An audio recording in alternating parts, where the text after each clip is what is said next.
So much. Thank you for everybody coming in and joining us today.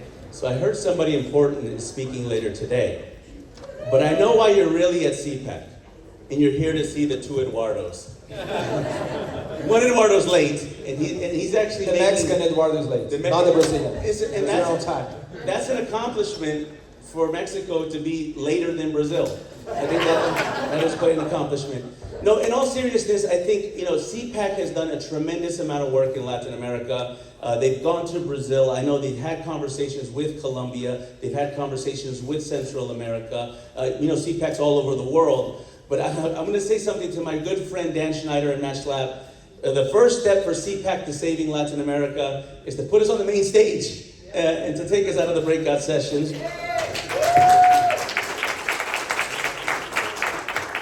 And essentially what we're going to talk about today, this is going to be a very informal conversation, and we'll bring Eduardo Verástegui in once he arrives. But everybody okay?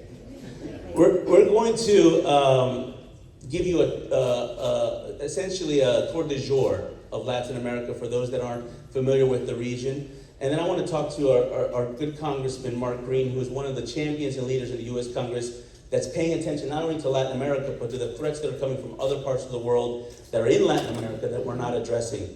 But I want to begin this conversation, which I think is a 101 conversation, a 101 question for your everyday American that's in Idaho, that's in Iowa, that may not know all the ins and outs of Latin America. And I'm going to start this question with my good friend Eduardo Bolsonaro.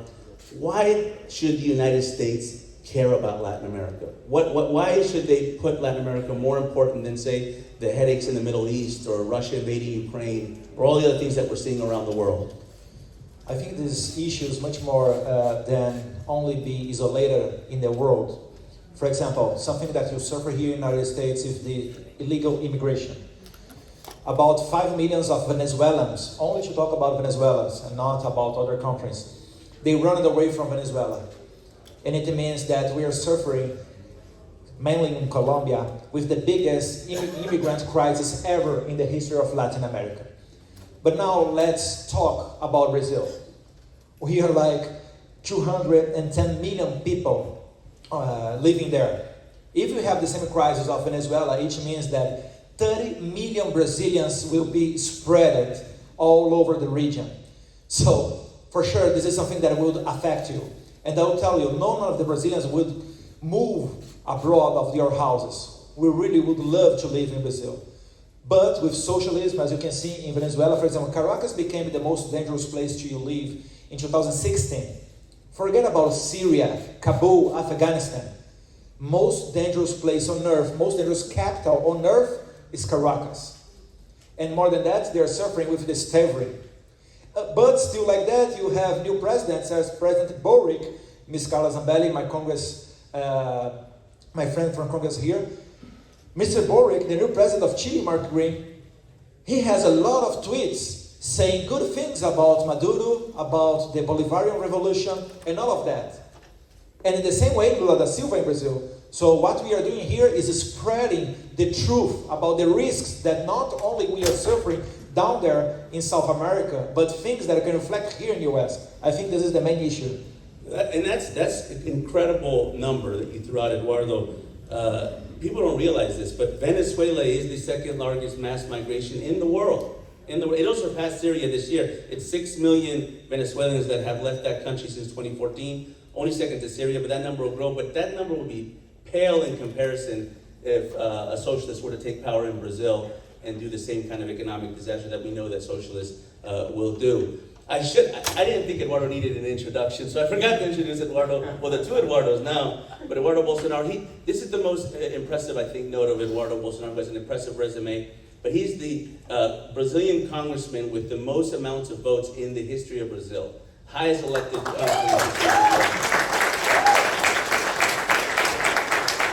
and Eduardo Bolsonaro's leadership in Brazil has transcended into foreign policy, international defense, and very important issues. So thank you, Eduardo, for everything that you're doing. I'm the former chairman of the Foreign Affairs and National Defense Committee, and that is something that we really care about there.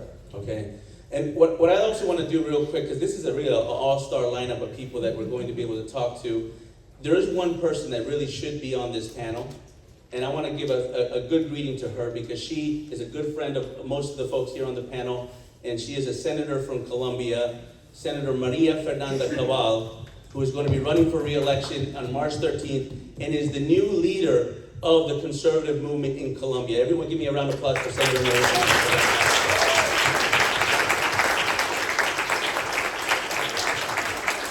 What is her sister?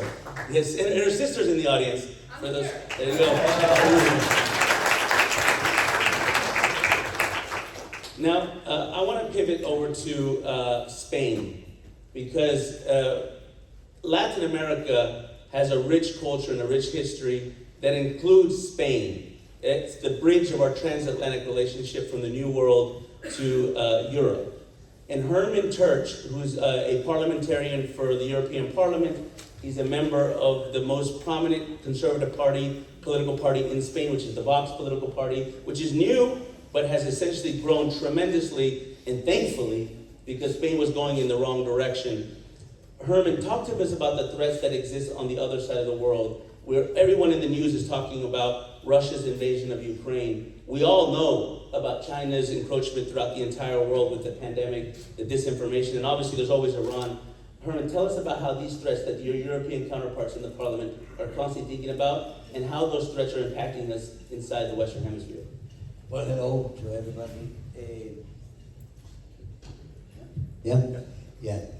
Thank you. The thing is, the danger we are suffering the same danger as you are suffering here, and we have. It's an illness that we are suffering since 50 years. We have been continuously retreating the conservative forces in front of a progressive, leftist, communist organization, which has been increasingly organized after the fall of the war, paradoxically, when people thought that the threat, Fukuyama and so on, would all be Democrats, and the threat had passed, and China would become, through capitalism, would become democratic, and so on, and tolerant. And so the opposite was the case. The opposite was the case. We have seen how the reorganization of the communist forces, first under Castro and Lula, they founded the Foro de Sao Paulo. It was then financed by Hugo Chavez with the oil in the first years, and now it's financed by all the cartels of the cocaine. And so it's an enormously dangerous force that is subverting, and it is now tearing down the institutions, the most solid institutions in Chile, in Peru. We are seeing it advance. The danger is imminent in Colombia, the Juro in Brazil. It could come back. So they would have really, the whole South America would be in the hands of a big multinational mafia, which would be communist in profound connection with China and Russia and Hezbollah and Iran, and it would be financed mainly by an enormous region which would be producing cocaine for the Western world, for a weak Western world, undecided and weak Western world. I mean, the image is absolutely appalling. So we from Spain, we saw in Spain that we were orphans of a real conservative party, because the People's Party, the traditional center-right party, they were doing leftist politics. I mean, they were getting the conservative votes, then for traducing it into a leftist policy. We said it's enough. Vox was created, and Vox is rapidly growing since 4 years. Now we are the second force in the polls. We are the third in the parliament, the second in the polls, and we want, and we have the goal to be soon the first force. We are 2 points in distance of the Socialist Party, of the leading Socialist Party. We want to be the first force, and we want to change really the way of doing politics in Europe. And we have many allies in Europe, and we have created a group, a conservative group of action from the European Parliament of all the groups that are in the ECR in the ECR, all the parties, European parties, for acting in Latin America, creating network for defending the values, the conservative values, and acting against this terror offensive tsunami of the criminal and communist movement that we are seeing. Oh, absolutely. And for those that don't know, and Herman's being very modest because Herman and I were in Bogota recently, about a week ago, and one of the things that the foundation that's connected to the political party Vox, Fundación Disenso, is doing is they're creating something called the Foro Madrid. And what the Foro Madrid is doing is unifying the Latin American right. It took Spain to actually get our house in order in Latin America, but they're unifying the Latin American right so that they can stop this socialist wave that's actually resurging in Latin America that we've seen in elections in Peru, in Chile, in Honduras, and elsewhere. And at the conference in Bogota, we were at a hotel, a Metro Hotel in Bogota, the equivalent of the Antifa of Colombia came to the conference and essentially just destroyed the hotel. They threw, not rocks, they threw boulders at the hotel, broke all the entire front window, and Herman did something very politically savvy. He picked up one of these rocks and he said, you know what? These are the arguments of the left.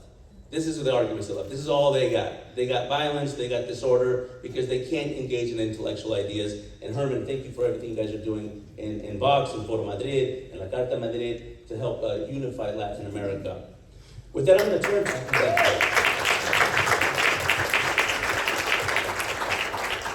With that, I'm going to turn to our fellow congressman from Tennessee, also someone that I believe we share the same blood and the same mud, both veterans of the Iraq War. Congressman Mark Green is also an Army Ranger and was one of the, I don't believe the first or only, that interrogated Saddam Hussein after he was captured inside Iraq, but since has been leading U.S. Congress foreign policy issues, national defense issues, and most importantly is the ranking member of the Western Hemisphere Subcommittee of the House Foreign Affairs Committee. Thank you, Mark, for being here, Congressman Green. And what I want to ask you, Congressman, I know you've done a lot of efforts in Congress to help stop this socialist wave, to help build U.S.-Latin American relations, but to kind of want to go back to the question that I asked Eduardo.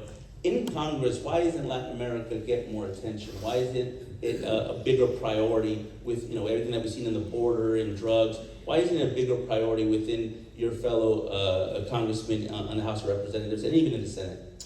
Well, thanks for having me on the panel. I really appreciate it. Anytime I get to hang out with Eduardo Bolsonaro is a good day. So it's good to see you, Eduardo. Both Eduardos. Brother, how are you? Good to see you. I got to tell a quick story about Eduardo. We were in Brazil, and he was showing me around one of the buildings, and we saw a couple of people, maybe 2 or 3 people out on the street, and he says, come, let's go say hi to them. And as soon as we got there, 200 people show up yelling, Bolsonaro, Bolsonaro. It was great. This is the real pool. Yeah. This is critically important to the United States. Let me say that first before I answer your question as to why it's not getting more attention than it is. Some of the reasons Eduardo mentioned, but freedom gets you prosperity, and prosperity gets you security. And that's really what it is. And that security is important for both Latin America and North America, the United States. Why is Congress not doing more than it should, or more than it can, as much as it should? It's because right now, those who are in control in Congress don't have a problem with Marxism. Right. In our own country right now, we are pushing back against the Marxist left, who want centralized control of our economy because they think they're smarter than the markets. They think they're smarter than the people. And so they think they have to seize control of power and control the forces of the economy. They are Marxists. And so when you ask them to speak up against, the dictatorship in Cuba or the dictatorship of Maduro, a humanitarian crisis of epic proportions, they ignore it. When we talk about China's slithering into Latin America, offering the candy of money for the strings of their totalitarianism, the left in America turns a blind eye because they are Marxists themselves. So if you're asking why, they don't want to talk about that. They don't want to bring light to the idea that socialism leads to what you have in Maduro and what you have in Diaz-Canel. And so that's why we, few Republicans, are yelling at the top of our voice while the media is focused on the wrong stuff, and authoritarianism is advancing across the globe. Whether it's in Ukraine or whether it's Cuba or Cubazuela metastasizing throughout Latin America. And so that's why you're being here, the men on this panel, the women in governments throughout Latin America who are standing up for freedom and for the people are so important. And that's why CPAC is so important. I was there at the CPAC in Brazil. And this is about freedom. This is about freedom. And the left wants authoritarianism. Very good. Very well said.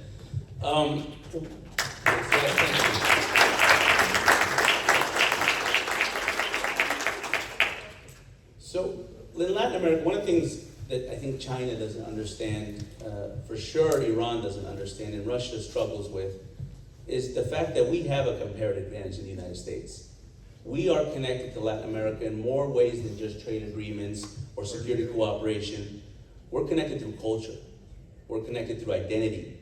We're connected through values. Eduardo, I want to talk to you. Eduardo Verástegui is your girlfriend's favorite soap opera star. I want to talk, Eduardo, about values. You have done a tremendous effort at championing pro-life causes. I believe you started in one of the most important pro-life movies, Bella, in Mexico. Being from Mexico, being here in the United States, being appointed by President Trump for being on the Advisory Commission of Hispanic Prosperity, how do you see our values connection between Americans, United States, and other Americans, which are Mexican, Latin Americans, South Americans? How do you see our values transcending differences that are happening in Congress or in policies or among politicians? Well, good morning, everyone. Thank you so much for having me in this panel. I'm not a politician. You said it right, I'm an actor. And somebody told me in Mexico, well, it's time to act. It's time to act with values. You know, we are living a horror film, if we were gonna use the filmmaking language in our country, in Mexico. We are living a horror film. And everybody wants to end this film because we want a love story, where everyone is a lead actor, where everyone is gonna be acting with values, with virtues, with honesty, patience, loving more, judging less. And I remember when I did my first soap opera many years ago, people stopped me in the streets and they asked me, "Are you the guy from Soñadores?" I said, "Yes." "Well, you look a lot younger on TV." Well, I did that 25 years ago, of course. You know, I was younger, but you know, they repeat those shows through Univision forever, and they think that you have to remain the same, right? But it's not, you know, hopefully, but no, that's not the case. But anyway, this is an important story because it has to do with values. And I did this show many years ago, and I played this role that, you know, was involved with drugs, and this is a very successful, you know, young guy who lost his parents, and then he was hanging out with the wrong people. Next thing you know, he was doing other drugs. You know, even though 9 months later, he changed his life. I was one day in Miami, and somebody from Venezuela told me, "Are you the guy from Soñadores?" "Yes." "Wow, you know, man, I watch your show every day, and you're amazing, and I love your character." And my ego as an actor, of course, was going up. "Oh, thank you, well, thank you. You know, I started doing drugs because of your character." Oh. And that really touched my heart in a very profound way, because it was until then when I realized how much media influenced how people think.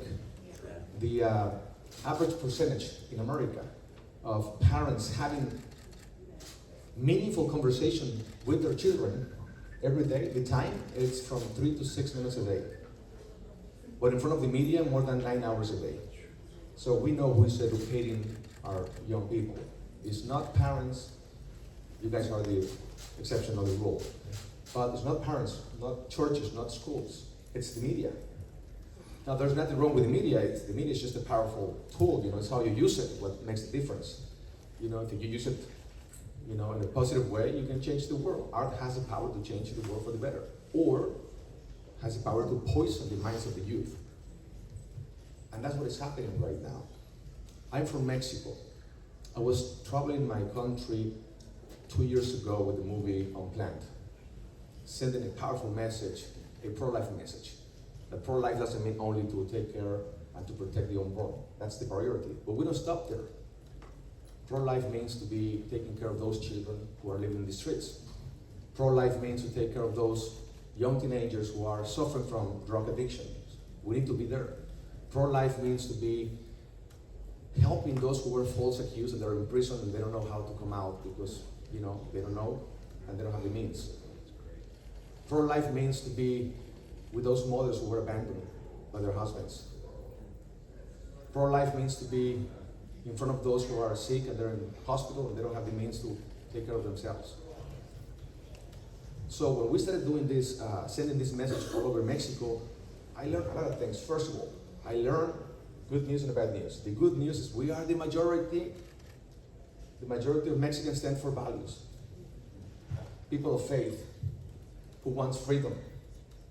What is the bad news? We are not well organized. We're not articulated. So in Mexico we say, hace más ruido un árbol que cae que un bosque que florece. There is more noise caused by a tree that falls than a forest that is growing. So of course, the perception sometimes because of the media, most of the media is owned by the left. And the perception is like they're the majority, but it's not true. They're not the majority. And it's very unfair that we, a country that is pro-life, pro-family, pro-traditional values, we are not representing the government the right way. So there's something is missing, and that's why we created this movement in Mexico called Movimiento Viva México, which is very similar to the Movimiento Vive Vox in Spain. You know, it's the same. And CPAC is the answer because CPAC somehow is bringing every single movement around the world who share the values together to fight for the same enemy. We stand here for freedom, and I'm happy to announce that in September 2nd and 3rd, we will have the first CPAC ever in Mexico. It's going to be one more time. And you're all invited. You're all invited. I was in CPAC Brazil. We had the best time with mi tocayo Eduardo. And now it's time for Mexico. And I want to bring the best leaders, the best speakers around the world who share our values. So together we can end this nightmare that it's the enemy of freedom. Absolutely, absolutely. I think we're all going to be at CPAC Mexico. I can tell you this week. Absolutely. So you talked about the media, Eduardo, and I think this is something that our other friend Eduardo knows a lot about: the press, fake news. So if you think in the United States we have it bad with the media, you have no idea how they have it in Brazil. There's no Fox News in Brazil. No. So in Brazil, You have cell phones, that's it. yeah, cell phones, YouTube. Come on, dropping pen's not that bad. So here's the thing. So like, I missed the Reagan dinner last night, and someone asked me, Joseph, why did you miss the dinner? I said, well, I had to go on CNN Espanol. They're like, Joseph, why did you go on CNN Espanol? I said, well, because there is nothing else. If you want to get the message out, a conservative message about anything, about values, about foreign policy, about national defense, there's nowhere to go other than left media. Eduardo, yeah, If it is bad. correct. But Eduardo, tell us about the situation of the media, because this drove me crazy during the pandemic, right? Everybody on the news were saying that President Bolsonaro, Brazil, is the worst case in Latin America when it comes to COVID. First it was because of the spread of the infection, then it was the vaccine. He's against the black, the woman, the Everything. poor, the foreigner. But I don't know if you ever listened about someone that is like that here in the West. Maybe Trump. But here's the thing, right? It was simple statistics, right? Brazil is a 200 million plus, 230 million population. You can't compare that to Costa Rica. And if you adjust per population, Brazil is not the worst case of the pandemic in Latin America. Sure not. But tell us about how the media is trying to distort the narratives in Brazil, especially in this important year in Brazil, which is an election year. Yep. The problem in Brazil is because we elected a conservative president without none of a conservative infrastructure. For example, if you compare, and sometimes people were used to compare, Mr. Green, Bolsonaro and Trump. They said that Bolsonaro is a Trump from the tropics. All right. But here you have a Republican Party. Jair Bolsonaro, like 1 or 2 months ago, he doesn't even had a party to him, Conservative Party. Here we have Fox News, O1, and other social media and all of that. In Brazil, you have none. Now it's growing up again, Jovem Pan, as Paulo Figueiredo just told here. That's true. But it's still to fill. We could have much more than that. In the universities, forget about that. If you wear a Bolsonaro t-shirt and goes into some of the federal universities, people is going to punch you. And you have a bunch of videos on YouTube showing that. You can't even, it's not necessary, trust me. Go for YouTube and you'll find that easily. The churches, they are all the time trying to get into the churches. Unions, all dominated by the left. So this is the problem that we have in Brazil. And for sure, the mainstream media, they are there doing all of the fake news. They accuse us to do the fake news, but they do the real lies. And that's why you have independent channels growing up in Brazil quickly. Like Jovem Pan, I think it's the most viewed TV channel on the web. Am I wrong? And it's beating CNN on cable already. Yeah, now just started on the cable TV. So there is a lack of people that want other kind of information, because it's clearly that the mainstream media, they do not inform you anymore. They try to manipulate you. And this is the kind of media that goes abroad of Brazil. That's why sometimes you don't have even the right information outside in US or Europe, and you feed the news there with fake news media. We are fighting back against that. That's why I say that we need more and more cell phones, and we need a free internet. The Supreme Court in Brazil, usually before 2018, the elections, they said that Bolsonaro is a dictator, he is going to do all the bad things. But who arrested a representative as me in Brazil was the Supreme Court. Supreme Court closed one of the main channels in internet that we had, which is the Tertsch, and also arrested journalists. And the crazy thing that when they arrest a right-wing journalist, the left-wing media, they say that he's not a journalist, he's a blogger, you know? And now one of these guys, he's living here in the US. Kind of, it's not a refugee, the right word, it's the asilado. Asili.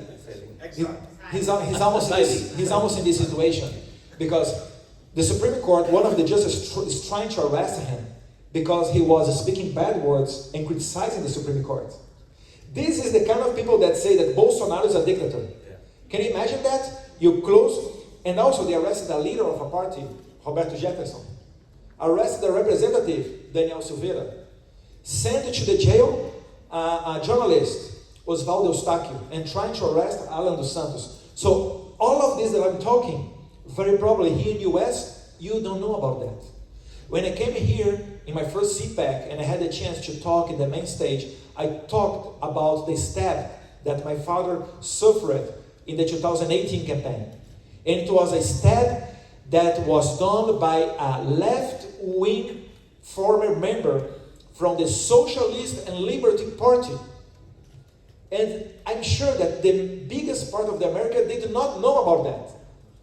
But you receive a lot of news saying that Bolsonaro is a dictatorship, and it's really not that. So that's the importance of CPAC, Verástegui, to come here and have the opportunity to talk with the people about this truth. Because this is not even my opinion. I'm talking about the facts. I'm telling the names of the arrested, the political arrested people that we have in Brazil. So pray for me when I go back to Brazil, because maybe tomorrow can be my turn. I'm laughing, but it's serious, going to the end. If you look, after you have the frauds in Bolivia election last year, what happened, a kind of revolution in Bolivia, and they kicked out the president Evo Morales. All right, Evo Morales ran away to Mexico with one stop in the democratic Cuba. Very good guy. But then after that, the Senator Janine Áñez was the president following the Constitution of Bolivia. She stayed there for 8 months. And then she made elections. Who won the elections? The man supported by Evo Morales. Where is Janine Áñez now? She's in the prison. Why? Accused for anti-democratic acts. What is anti-democratic act? You have no definition law. And now she is receiving one more accusation, which it is genocide.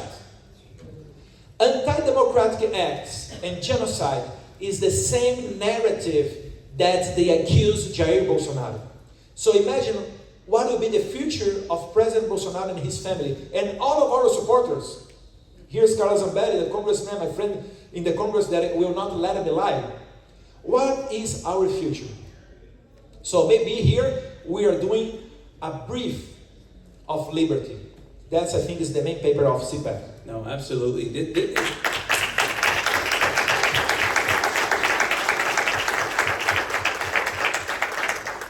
What you're saying, obviously we're speaking it here at a conference, but it has very real consequences. This is a term to use in the national security business. This is lawfare. This is when you take laws, you weaponize laws, and you persecute your political opponents using those same laws. That's happening in Brazil. It's happening in Bolivia. Forget about Venezuela and Cuba, Nicaragua. Happening in the United States. And we're going to turn actually to the inside. I want to turn into a little bit more geopolitics, or should I say geoeconomics. Because here in the United States, the big conversation is about China. If we were to go to, let's take South America. Let's take in South America. If we were to go back 20 years ago, there's 12 sovereign nations in South America. China was not a top trade partner of anybody, right, 20 years ago. If you go to 2010, China became the top trade partner of 5 of the 12 nations in South America, so they got in the game. By 2020, 2 years ago, China is now the top trade partner of 9 out of the 12 countries in South America, and they're on the verge of capturing the last 3, depending on the elections in some of these countries. So China's taking over.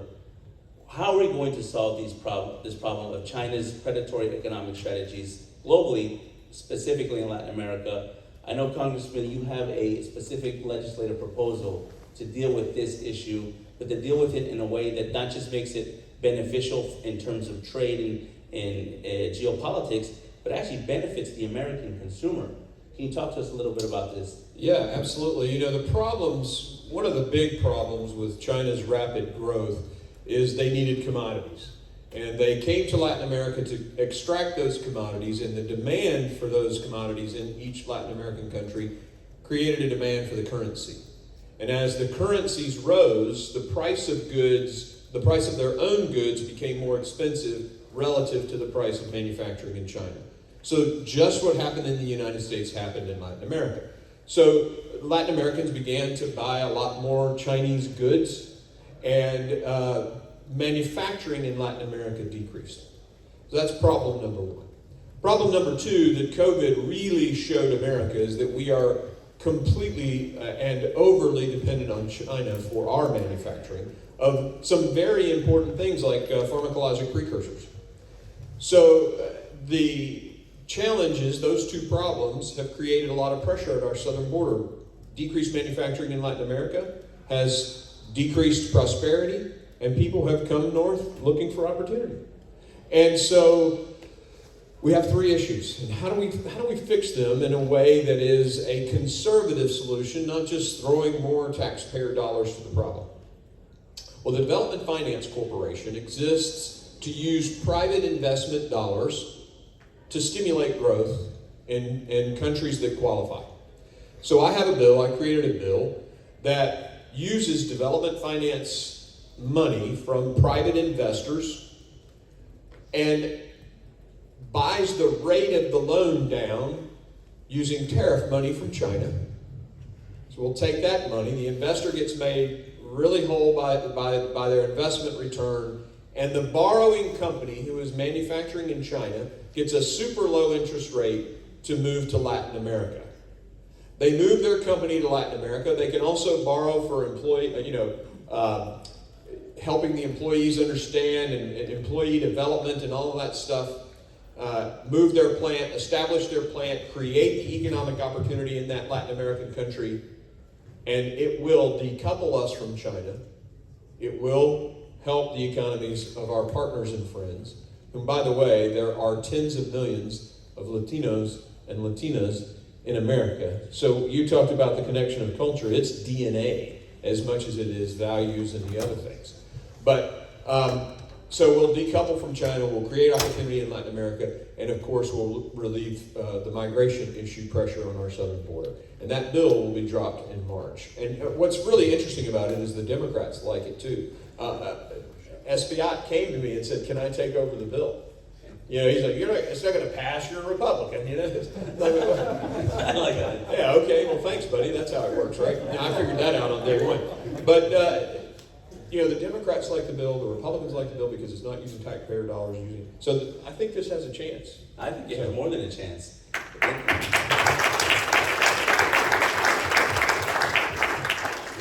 In the policy wonk world, they call it nearshoring, but I like to call it friendshoring. Yeah, I like that too. Yeah, we may rename it that. Yeah, well, there's a lot of friends in Latin America. Amen.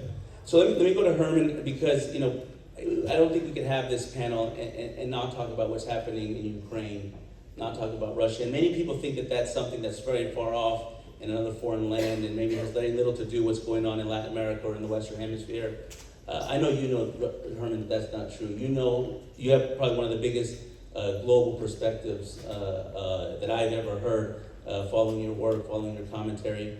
Can you tell us how the Ukraine conflict that everybody's paying attention to affects us, not just in Latin America, but in the entire Western Hemisphere, and perhaps even just in the world? And how does this impact what can potentially be Russia's encroachment on other Latin American countries besides Venezuela and Cuba? Yes, thank you. Well, I think we have to understand that the situation, what has been happening now for some months, because I think this has been prepared since months and very openly. So this kind of sanctions should have been really put in place when this was prepared. No, not when the war has started and is in full rage. In full rage now. I think it is quite clear that the war, Putin's war, is a result of weakness, our weakness, of American weakness, 100%. and of European weakness, and of this hypocrisy in Europe, where we have been since 40 years, and we are relying on America spending the money in the defense, and the Europeans saying that they are having a very nice social security and so on, and the Americans haven't. I mean, it has been so obscene, the resistance to make budgets really secure and safe and normal budgets in Europe for the defense, that you have Spain, it's below, I think it's below 1%, what we have in Spain. We have in Spain a prime minister who has a government of enemies of Spain, which is a very peculiar story. He's a socialist, he governs with communists, with separatists, with ex-terrorists. And he's a man who said, just before he came to power, that he wanted to abolish the Ministry of Defense. This kind of people are in place. We have in the presidency of the Commission of Europe, we have von der Leyen, who is a woman who is famous for having almost destroyed the rest of the army in Germany. I mean, she was Minister of Defense of Merkel with catastrophic effects. The prize was to get to go to the presidency of the Commission in the European Union, and it's the government which legislates, because that's the curious story of this kind of socialist project that the European Union today is. I mean, a kind of a unification which gets rid of the sovereignty of the nations and creates a super state, and a super state where people are in charge who you never elected and who you never can call up and ask for responsibilities. This is the process, the weakness that Putin saw. And Putin is reshaping the map. And Putin is not only there for protecting his provinces, Russian-speaking provinces. He wants the whole Ukraine, and then he's going he's going to make a pressure to change all the status of Europe since '89. And the status of Europe since '89 would be massive blackmail on Poland and the Baltics, probably the first intervention against the NATO. And we will see what response you have from here, besides suspending I don't know what kind of commercial stuff and so on, will be to enter from Belarus to Kaliningrad and cut off the contact, the territorial contact between Poland and the Baltic states. We will see what kind of reaction we have there. Any case, Putin wants to change the map, and we have given him hope that he can afford it. And so we are in an enormously dangerous way. But he will open other fronts. The Chinese will probably open Taiwan's front, and Russia can easily open fronts in the backyard of the United States, that means in Latin America. So we are in a global alarm stage, which with absolute open hand. That's a great point. You're 100% correct. This has been invited by weakness.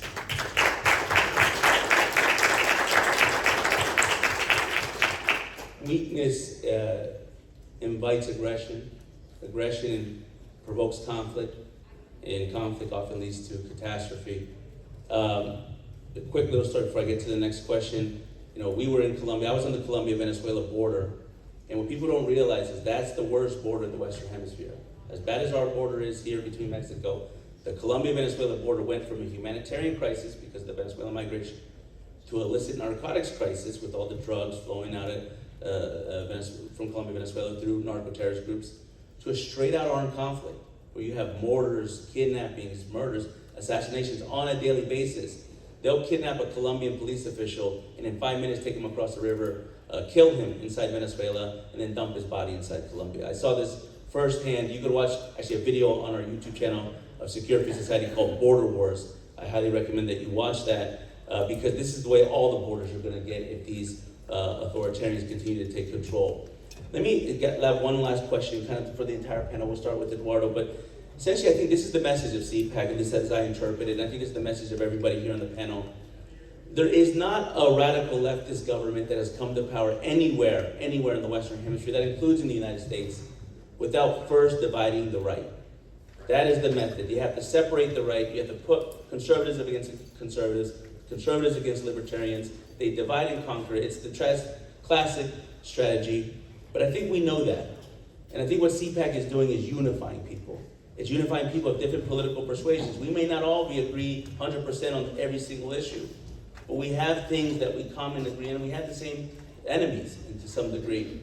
So what I want to start with, maybe one last message from the panel, starting with Eduardo, about what we need to greater unification among not just conservatives, but any freedom-loving people in any country, including the Americas, especially the Americas. What do we need to do to bring people together to understand that we are all facing a bigger threat? We're all facing a bigger adversary. Sometimes it's a nation state, other times it's subversive actors. But what do we need to do, and how do we push this message forward? Do we have more people that join the cause? Well, without a question, CPAC is the answer. And that's why we're bringing CPAC to Mexico. But I'm going to speak from my front. I'm a filmmaker, and media is very important as a platform to use it to bring people together. Why is so important? What I said before. I just finished a documentary called La Otra Parte with an amazing filmmaker named Ricardo Colorado. And we interview hundreds, maybe thousands of teenagers from 12 to 16. And we asked this question in the 32 states of Mexico, very poor areas. What do you want to do when you grow up? Sicario, narco, I want to be part of the cartels. I said, why? Because I don't want to be poor.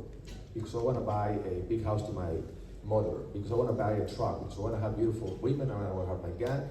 Where are you getting all this? Media, soap operas, Netflix, Narcos, Colombia, Narcos, Mexico.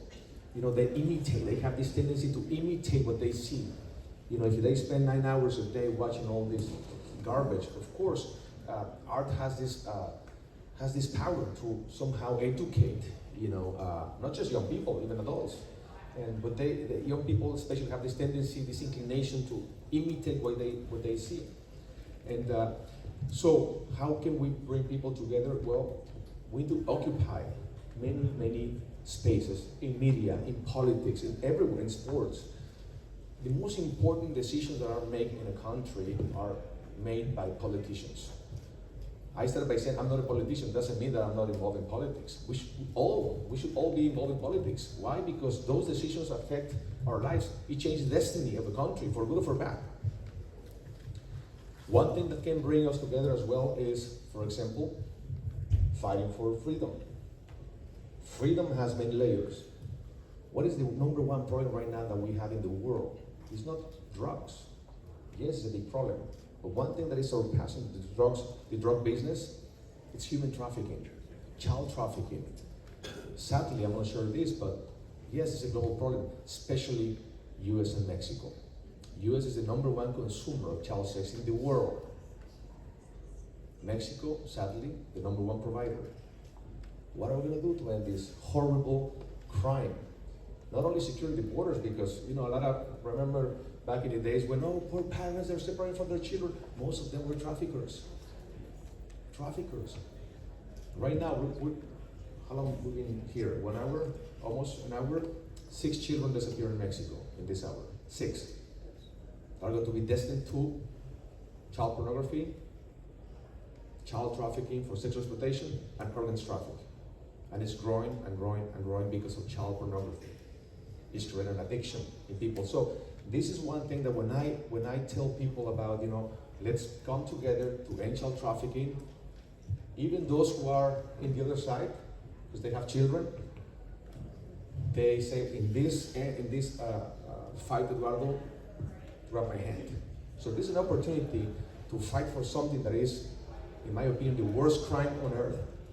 But at the same time, we're coming together to end this terrible crime. And I'm convinced that through a bilateral effort or multilateral effort, all Latin America, United States together, we can end this terrible crime. So the movie's coming out this year. It's called Sound of Freedom. It's a true story about an American hero named Tim Butter, and he travels around the world, risking his life, his family, and everything to save children. He has saved thousands of children, but he told me, I'm not the solution, Eduardo. I'm the solution for 1 kid, for 2, for 1,000. There's millions of children kidnapped every year for sexual exploitation. So it's only through a movement that we can end this nightmare. So I invite you to see the trailers. Sound of Freedom is on YouTube, it's free. The movie will come out in September. And please tell everyone that you know to go and see this film, so together we can end this horrible nightmare, child trafficking. Absolutely.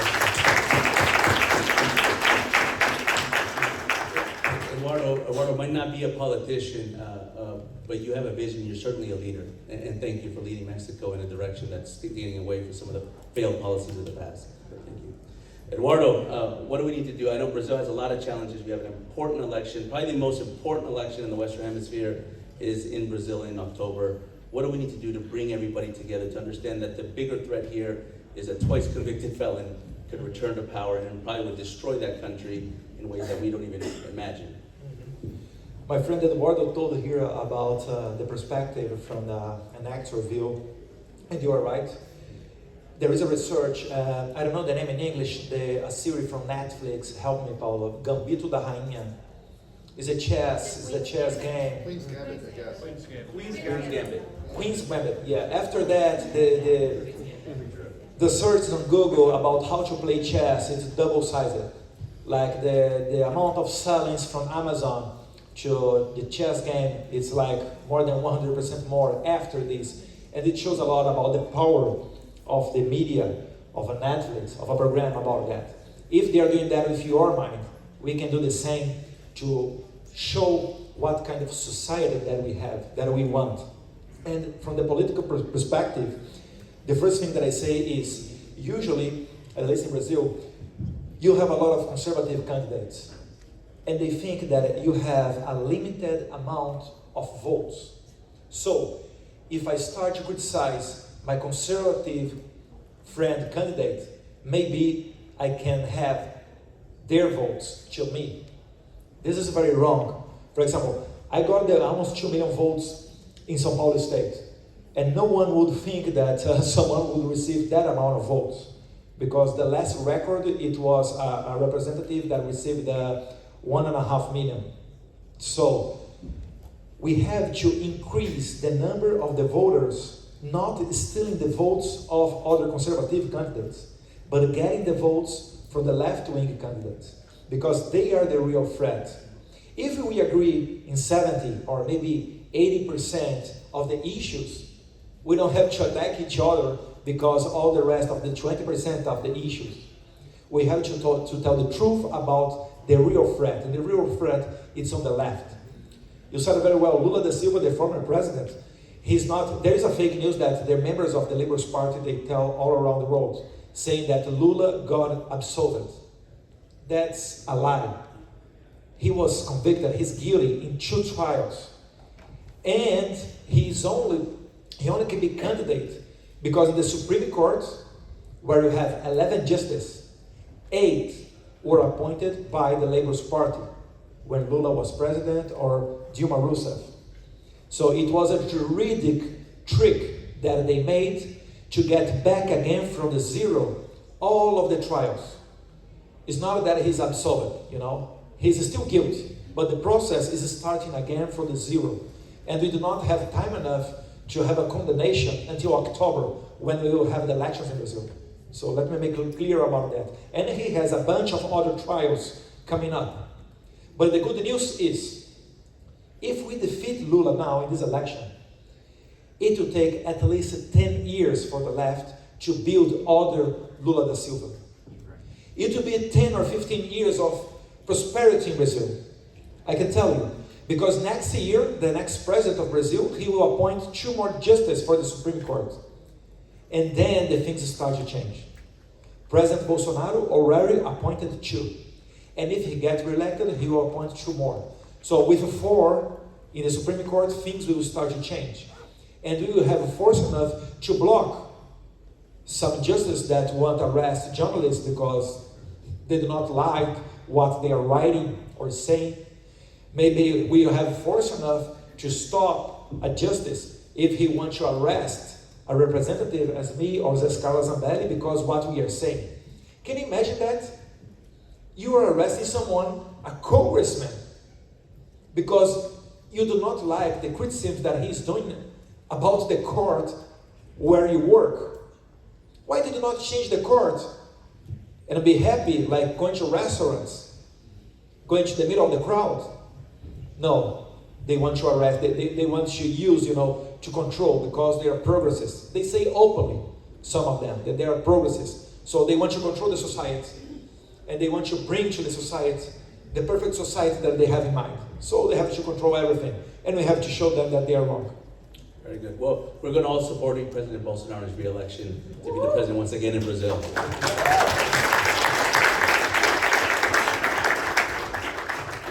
To round out the panel, first I'm going to go with Hermann, because Hermann, Vox, Forum Madrid, Fundación Disenso, Spain, you guys are leading the way of making sure that Latin America doesn't separate itself from within. Tell us, what else do we need to do to be able to make sure that we unify against a tidal wave of not just leftists, but also authoritarian leftists that are coming on the way in Latin America? Thank you. The thing is, Eduardo Bolsonaro is perfectly right. I mean, we have to unite in the main issues because we have in front of us a reconquista. Reconquista is reconquer. We Spaniards are specialists in reconquista. we were invaded 711. We were invaded by the Muslims, by the Arabs. They came just up to the north, and in the just years later, it started the Reconquista. And the Reconquista till it finished, took 700 years. But it was done. It was done. So we have a Reconquista. We have lost 50 years. Since the 60s, we are retreating. The conservatives are retreating since the 60s in Europe and in the whole Western world. We have a reconquista to do against all this kind of bulldozer that we have, which is the totalitarian mind that they are distributing. In schools, we have to reconquer schools.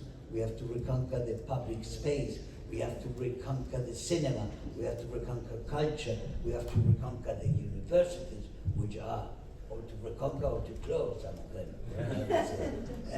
We have to reconquer all the pillars of a society which we gave without a fight. And now we have to fight with double intensity. But we are doing it. I mean, in Spain, there was no hope 6 years ago.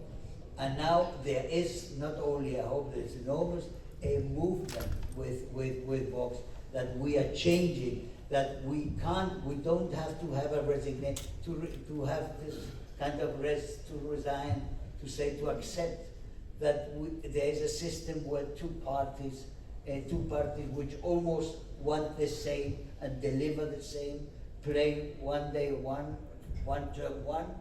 term the other, and they do practically the same, because nobody wants to get out of the framework of the progressive and of the mainstream, and so on. No, we are outside the mainstream, and we are very proud of being outside, and we're very proud of being insulted and attacked and completely defamated, completely systematically insulted and defamated by the media and so on. And even so, every time there are more people who come to us, and we are breaking that, and there will be a moment where we have media, and there will be a moment where the other media, the left-wing media, the media who are protecting criminals, because we are not confronting only normal politicians who disagree with us. We are confronting a criminal structure which wants to cover all up, who wants complete power and wants to suppress all our freedom and all our rights.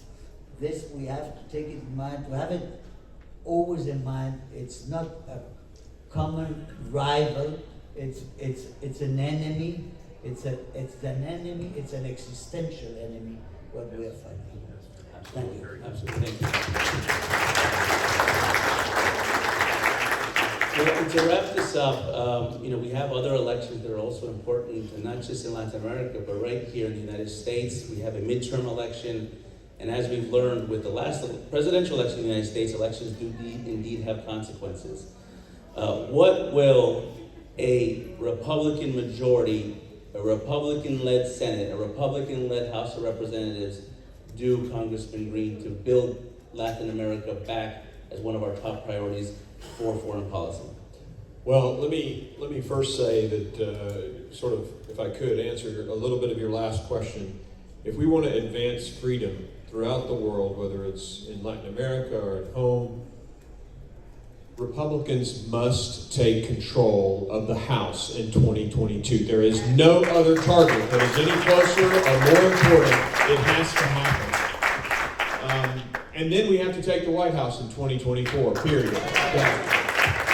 So if you're asking yourself what task is on your plate, if you're an American, your number one task is to help us retake the House. Number two, the White House. What will Republican leadership look like?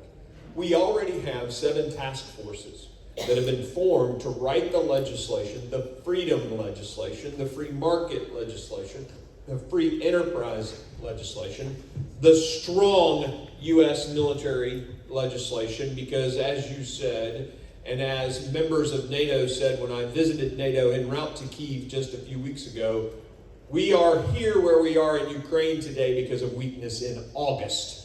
The failed withdrawal of the United States from Afghanistan. American leadership allowing American citizens to be left behind is a stain on the country. And that weakness was provocative, and it provoked Vladimir Putin. So, again, we got to get them out of office. we've got to take this legislation. We've got to build up our military might and our alliances. And sitting right here, you know, a member of the legislative branch of the fourth largest economy in the world, Brazil, who has a 100-ship deep water navy. An alliance with us allows the U.S. to pivot more to Asia if Brazil's covering the South Atlantic. So it's freedom at home, it's the right people leading, it's a strong military, it's alliances and friendships with people that create strength for freedom all over the globe. That's what you'll get when we're back in power.